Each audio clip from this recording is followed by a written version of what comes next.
Rauf Ansari SSB के जवान है। यूपी में जिला मिर्जापुर के निवासी है। 4 साल पहले पाई जोड़कर मकान बनवाया। छुट्टियां खत्म हुई तो अधूरा मकान छोड़कर पोस्टिंग पर छत्तीसगढ़ चले गए। पीछे से किसी संतोष ने मकान पर कब्जा कर लिया। रऊफ अब 4 साल से अपने ही मकान में घुसने को भटक रहे हैं। जय हिंद साथियों, मेरा नाम कांस्टेबल जीडी रऊफ अंसारी है। मैं केंद्रीय अर्धसैनिक बल सशस्त्र सीमा बल में कार्यरत हूँ।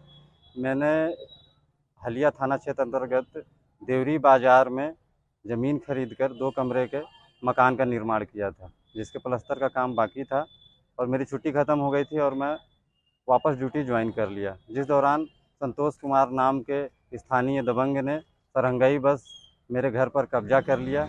जैसे मुझे उसकी सूचना मिली, मैंने आकर उनसे अपना मकान खाली करने को कहा तो उन्होंने खाली करने से मना कर दिया और कहा कि अगर हाथापाई करेंगे, जोर ज़बरदस्ती करेंगे तो हम आपके ऊपर ST SC लगवा देंगे और आपकी नौकरी खा जाएंगे। सर, इस असामाजिक तत्व से लड़ते लड़ते अपने घर को खाली कराते कराते आज 4 वर्षों का समय बीत चुका है।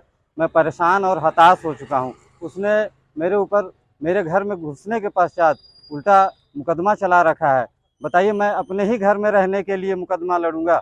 बताइए, जिस समय मैंने वो घर बनवाया मैं छत्तीसगढ़ में तैनात था। वो इतनी टफ सिचुएशंस का पैसा मैंने उस घर में लगा रखा है। मेरा ज़मीर गवाही नहीं देता है कि मैं अपने ही घर में लगाए हुए पैसे के लिए मुकदमा लड़ूं, उसमें रहने के लिए मुकदमा लड़ूं।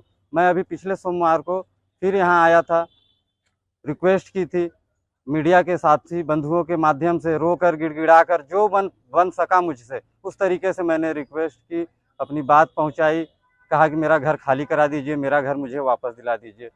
आज 1 हफ्ते का समय बीत चुका है।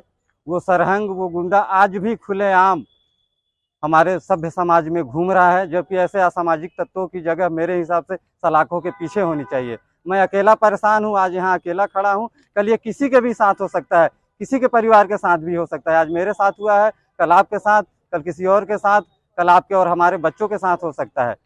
मैं अकेला खड़ा हूँ, मेरे साथ कोई नहीं है, लेकिन आप लोगों से आग्रह है कि आप लोग आगे आइए, मेरी बात को आगे पहुँचाइए। जब हर बार मेरी छुट्टी समाप्त हो जाती है और इस बार भी वही हो रहा है। 2 महीने की छुट्टी मेरी ऑफिसों के, दफ्तरों के चक्कर काटते काटते ख़त्म हो गई है। मेरा परिवार भाड़े पे है, मेरी 2 बच्चियाँ हैं। 6 महीने से मैंने उनका फीस नहीं जमा कर पाया हूँ मैं स्कूल का। इस सिस्टम के तरीके से, सही तरीके से लड़ते लड़ते 15 लाख रुपए का मैं कर्जदार हो गया हूँ। इतना टेंशन रहता है और सिस्टम से लड़ने के बाद आज ये स्थिति है मेरी। इसलिए मैंने सोच लिया है कि अब मैं इसको अंजाम तक पहुंचा के रखूंगा और मैं देखना चाहता हूं कि न्याय मिलेगा कैसे आखिर इस देश में। हम सीमा पर डटे हुए हैं, हमारा घर परिवार सब यहाँ किसके भरोसे है? आखिर सरकार ने यहाँ हमारे बच्चों की जवाबदारी और जिम्मेदारी हमारे परिवार की दे किसको रखी है? कैसे कोई कब्जा कर ले रहा है और खाली करने से मना कर रहा है? साथियों, मेरी छुट्टी 22 तारीख को ख़त्म हो रही है, लेकिन मैंने सोचा है इस बार या तो मैं न्याय लेकर ही जाऊंगा या मैं यहीं DM या SP साहब इनके ऑफिस के सामने बावर्दी पेट्रोल छिड़क के और आग लगा लूँगा अपने आप को। अगर इससे भी न्याय मिलता है तो मेरी 2 बच्चियाँ हैं, जब वो बड़ी होंगी तो आप लोगों से आग्रह है कि आप उनको इस न्याय के मायने समझा दीजिएगा। और मैं आप लोगों के माध्यम से अपने डिपार्टमेंट के सभी सीनियर्स से माफ़ी चाहता हूं कि शायद मुझे पता नहीं है कि ये तरीका सही है या गलत है न्याय मांगने का, लेकिन मैंने हर तरीका अपना लिया और इस न्याय के लिए मैं आज रोड पर खड़ा हूं और दर दर ठोकरें खा रहा हूं। सर, तो मैं ट्रेनिंग से लेकर आज तक आप लोगों ने यही सिखाया कि हम 2 महीने घर पर रहते हैं और 10 महीने ड्यूटी पर, और यही हमारा असली घर परिवार है। आज मैं सर यहाँ इतना अकेला हो गया हूँ और ये व्यवस्था देखकर मैं टूट चुका हूँ। आज मैं आप लोगों की मुझे इतनी याद आ रही है, ऐसा लग रहा है कि मैं अपने परिवार से दूर हूँ और मुझे अफसोस होगा अगर मेरी नौकरी भी चली जाती है तो मुझे नौकरी जाने का अफसोस नहीं होगा, मुझे आप लोगों से, अपने परिवार से बिछड़ने का दुख होगा। और इस दबंग ने, इस संतोष कुमार ने मतलब इतनी हदें पार कर दी हैं हमारे पिताजी से।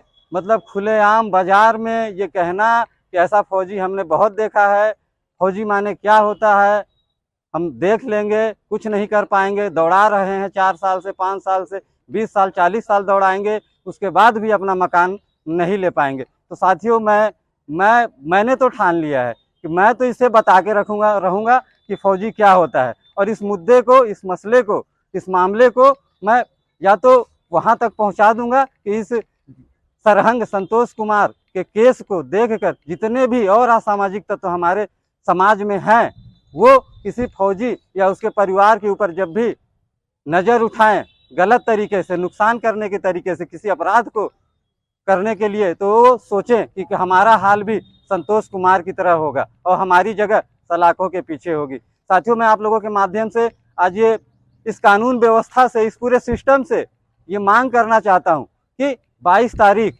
जिस दिन मेरी छुट्टी समाप्त हो रही है, अगर उससे पहले मेरा मकान खाली नहीं हुआ, खाली नहीं कराया गया उस सरहंग के कब्जे से, और उसके खिलाफ जबरन मेरे घर में घुसपैठ करने, जालसाजी करने, इतने वर्षों से मेरा मानसिक और आर्थिक पतन करने, पीड़ित करने के तहत हमारे आईपीसी के जिन भी धाराओं के अंदर ये अपराध आते हैं, अगर उनके अंतर्गत मुकदमा दर्ज करके, एफआईआर दर्ज करके, उसकी तत्काल प्रभाव से गिरफ्तारी करके उसके ऊपर आपराधिक ट्रायल चलाया जाए और उसके अंजाम तक पहुंचाया जाए जहां उसकी जगह है। मैं कहना चाहता हूं कि ऐसे असामाजिक तत्वों का, ऐसे घिनौने और गंदे लोगों का हमारे सभ्य समाज में कोई काम नहीं है। इनकी असली जगह जेल की सलाखों के पीछे है। मैं आप लोगों से निवेदन करता हूं कि आप लोग जो भी हैं, जहां से भी मुझे सुन रहे हैं, मेरा साथ दीजिए और इस दबंग को इसकी असली जगह पर पहुंचाने में मेरा सहयोग करिए। जय हिंद। અમારી તમામ માહિતીથી અપડેટ રહેવા માટે જોડાયેલા રહો S9 ન્યૂઝ સાથે।